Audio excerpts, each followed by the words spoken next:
SF এবং FI double ডিক্স, ABS নয়। ABSটা নিতে হলে আপনাকে শোরুমে এসে কথা বলতে হবে, আগে থেকে বুকিং দিতে হবে, এরকমটাই ওনারা জানাইলো।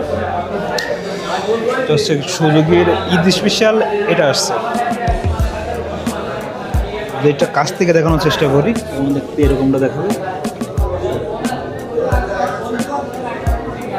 পুরো শোরুমটা এরকম, অনেক মানুষ আসছে দেখার জন্য। সামনে হেডলাইটটা দেখতে এরকম। এটা সম্পর্কে আপনারা সব বিস্তারিত জানেন, আমি শুধু এটার ডিজাইনটা দেখাচ্ছি। এটা FI পাচ্ছেন, তবে এটা ABS না। ABSটা নিতে হলে অবশ্যই আপনাকে শোরুমে আসতে হবে এবং বুকিং দিতে হবে। এটা একটা ভার্সন, এই যে এখানে দেখতে পাচ্ছেন, এটা আরেকটা ভার্সন রয়েছে। এটা হচ্ছে নেকেডটা।